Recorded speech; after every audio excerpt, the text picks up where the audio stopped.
Powered by Riverside FM. Welcome to another edition of Unconventional Playbook. Please hit that like and subscribe button. Continue to help the station to grow.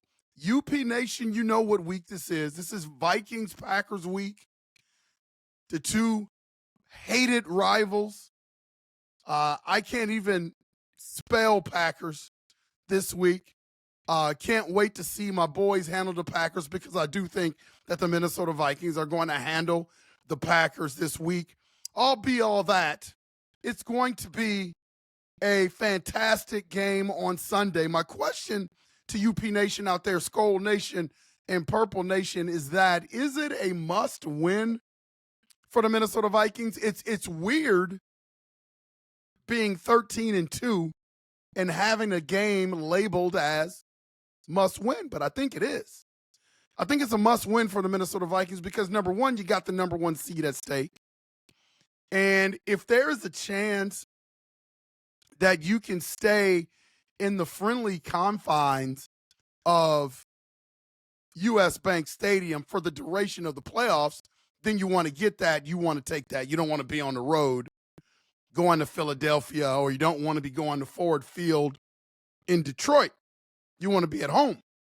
So if the Vikings have an opportunity to do that, you got to win these last two games. Their destiny is in their own hands. And at the same time, you got a situation with the Minnesota Vikings where they're trying to figure out what to do with Sam Darnold. And we've talked about this to exhaustion. Do you let him go? Do you sign him to a multi-year deal? Do you franchise tag him and trade him? And I think that I have really changed on this. My first thought was stick to the plan, let it play out. Let's see what happens for the rest of the season, off season, let him go. And then you move on with JJ McCarthy. But Sam Darnold has become a valuable asset. So to just let him walk probably would be stupid. I am not on board yet with making him our franchise guy, but I am on board with possibly franchise tagging him and trading him. But of course, you're going to have a deal worked out before you do such a thing. But I don't think you can just let him walk for a compensatory pick playing too good. That's of right now today if there had to be something done today. But there are levels to this, man. We have seen, I've said it before in previous podcasts, that we have seen this stuff before where we've had quarterbacks come in and for a year, whether it's Case Keenum, Brett Favre, Randall Cunningham, Jeff George, you name it, there's been multiple guys that the Minnesota Vikings franchise has had that have come in and played really, really well for a year. And I think you have to be careful with that because in every single scenario, although Case Keenum didn't have the opportunity to come back and play with the Minnesota Vikings, the second go-around, it wasn't as sexy as the first go-around. And Case Keenum went to the Denver Broncos, got a nice-sized contract from the Denver Broncos, and then never panned out, and he's been a journeyman backup since he's been in the league. Well, there are levels to this. We have seen that before, and aren't you, as a Minnesota Viking fan, UP Nation, aren't you ready for something different? Aren't you ready for something special? Aren't you ready for a Pat Mahomes type quarterback, Lamar Jackson type quarterback? Those quarterbacks that in special moments for more than a year can keep your team in the playoff hunt every year, rallying for a Super Bowl every year. There is the level. And that's the level that I want the Minnesota Vikings to get to. I'm enjoying this season with Sam Darnold. But I want a quarterback that can get it done for multiple years. And I think the verdict is still out on Sam Darnold. He's playing absolutely fantastic, man. And I'm not a Sam Darnold hater. I just want to make sure that if we put the pen to paper, that we are right in what we're doing. So we don't have to go back to the drawing board 3 to 4 years later. We've done that with Kirk Cousins. Everything was kind of set up for Kirk Cousins We had the number one defense when Kirk Cousins came in. Zimmer was the head coach. We gave Kirk Cousins the bag, and we just came up short and never really panned out. So we don't want to make the same mistake with Sam Darnold. There are levels to this stuff. I think these next two games are going to be really crucial. It's going to tell me a lot. We have plenty of opportunities where all we needed to do is win one more game or a couple of more games, and we could solidify home field advantage or clinch a playoff spot. And there have been times in the past where we have come up short. Well, now the number one seed is at stake with a red-hot Sam Darnold. He's not coming off of bad games. He's red hot. He's red hot. One interception, in the last 4 games? He's red hot, man. So this is going to show me a lot. I want to wait and see what Sam Darnold does in crucial games against tough competition. There's a lot at stake on Sunday. Like, you want to win that game, and you're playing a Green Bay Packers team that's at their best right now. Their running game is going, so their offensive line is pushing people around. Jordan Love is playing really well. Their defense is right up there with our defense in almost every statistical category. We're about the same. Vikings have a little bit of an edge, ranked second in scoring defense, but I believe the Packers are right there at 3 and 4. So both of these teams really mirror each other. They're playing well. Who can play the best when it counts? Is it Jordan Love or is it Sam Darnold? Because here's what I believe. I believe for the Minnesota Vikings to win these next 2 games is going to be in big part because Sam Darnold plays well. I don't see a scenario where the Minnesota Vikings lose these games and Sam Darnold plays lights out. I believe that there's a direct correlation between what Sam Darnold does pretty much in these 2 games versus the Packers and the Lions, and that will dictate somewhat whether or not the Minnesota Vikings win these next 2 games. I think it would be very unique for Sam Darnold to play lights out and play well, and the Minnesota Vikings lose these games. I'm not saying it's impossible, but usually when you look at these games, and they're not always determined by the quarterback, but there's a direct correlation on whether or not if the quarterback plays well, the team usually wins. So when you talk about what to do with Sam Darnold, is he the answer? I think you got a lot of people that saying move on with JJ, and then there's a lot of people that say you guys are nuts. The national media right now, who was dogging Sam Darnold at the start of the year, talking about the Vikings are fools for not locking him up. And there's got to be some sort of hesitation on why the Minnesota Vikings are not locking him up right now today. And I think you have to wait and see what happens this Sunday and next Sunday with the Detroit Lions. If Sam Darnold comes out and wins both of these games and plays lights out, man, I really may change my tune about franchise guy, because this is the type of guy that you want manning the helm that can come in and win these big games and play well. It's what we've been waiting for in terms of a franchise guy around here for years. It would say a lot about Sam Darnold if he pulls these next 2 games out and gives us a number 1 seed in a year where people were talking about us in the same breath as getting the first pick of the draft. That's the discrepancy between where we are now and where we were at the beginning of the season. And a big part of that will be because of Sam Darnold, especially if he pulls these last 2 games out. He would have answered every question that people would have had about, other than can he win a Super Bowl? But he would be right there at the doorstep. And that would speak a lot about me, because you're talking about beating a red-hot Green Bay Packers team. They are red hot. Let's make no mistake.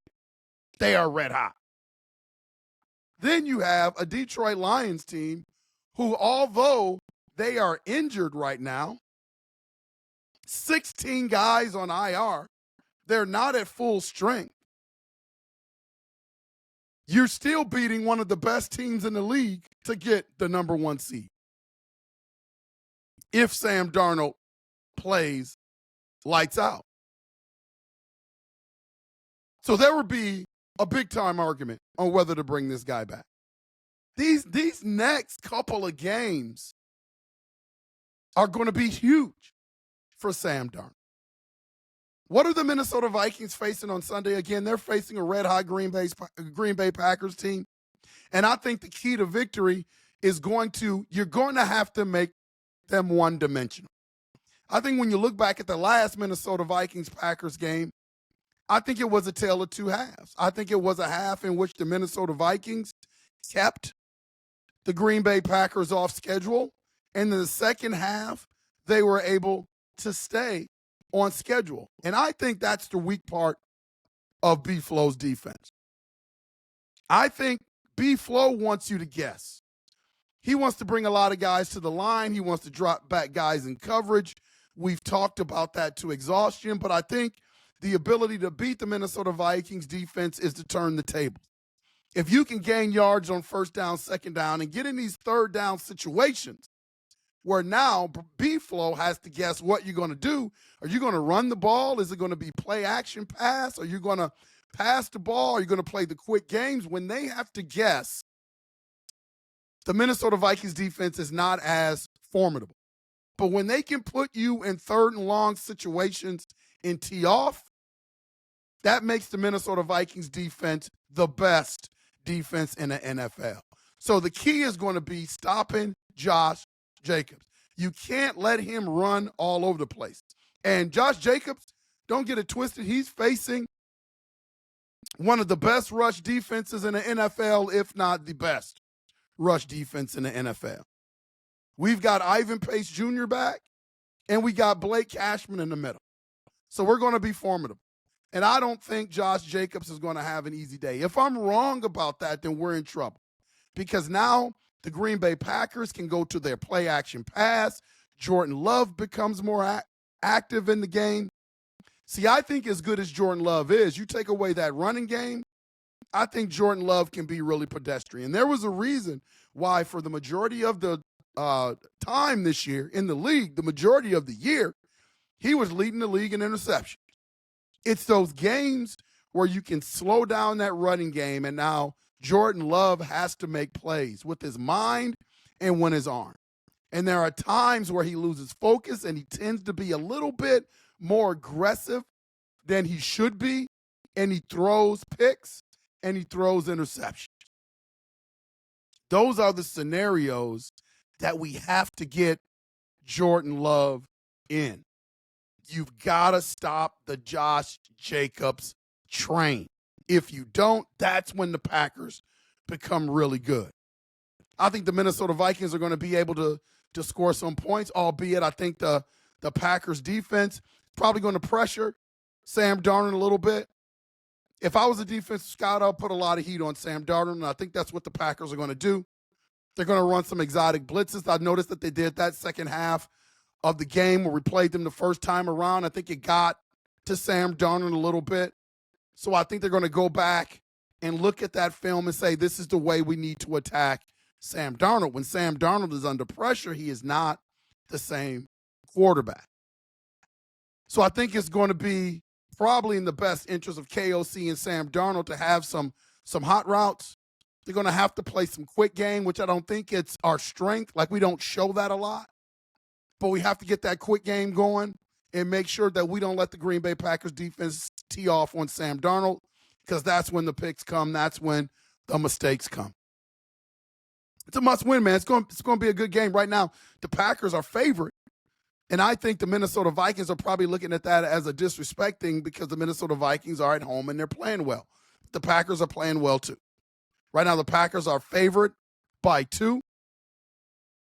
And that should be a lot of motivation for the Minnesota Vikings. Again, if Sam Darnold is the multi-year guy, these are 2 games that he's got to win.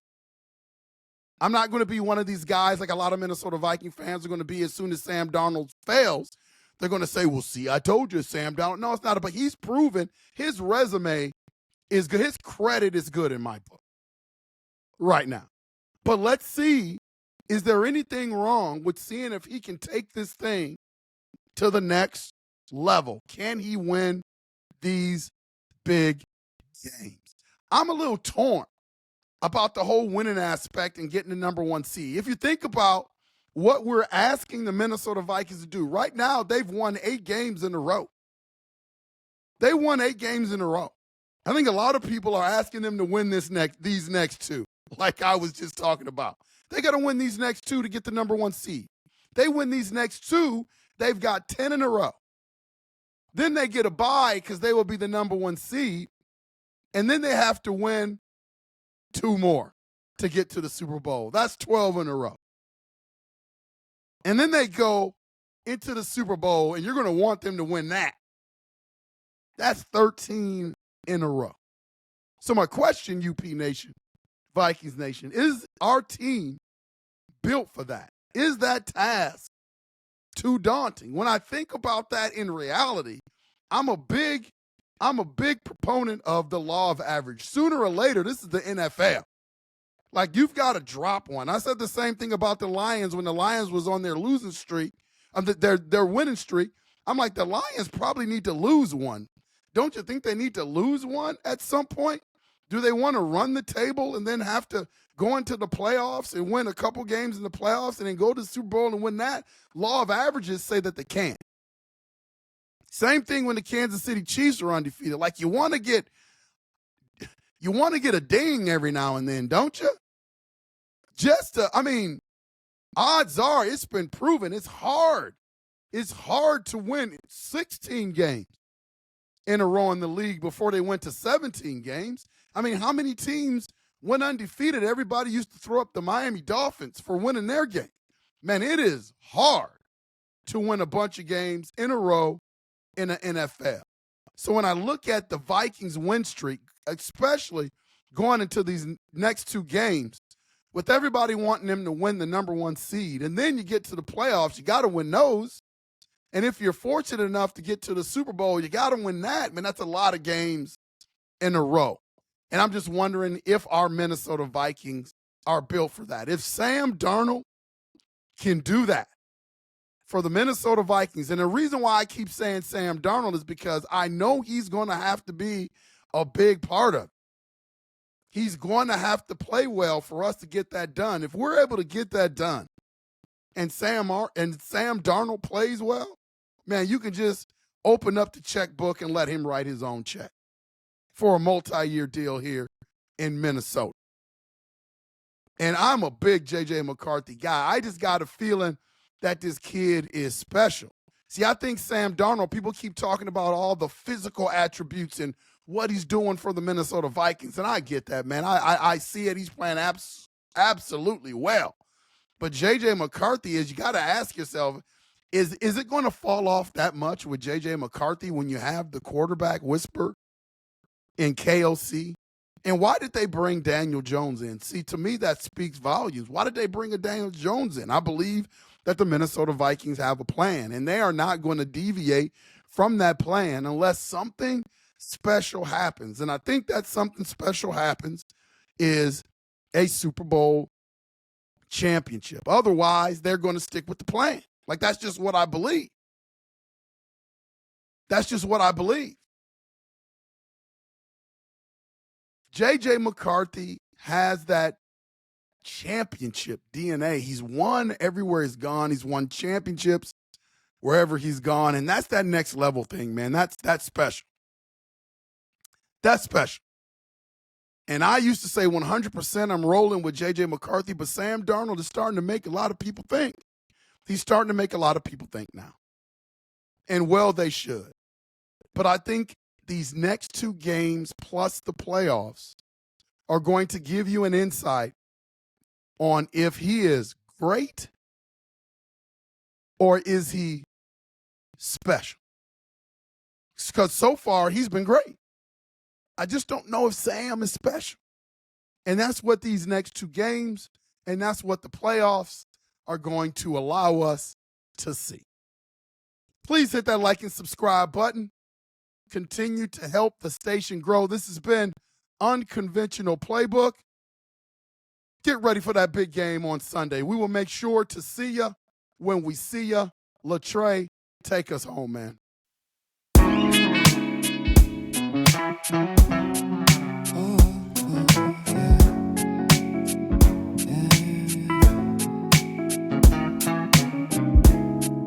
I don't know who I am. Can I say I'm a man? Am I losing my mind? Am I wasting my time? Do I know who I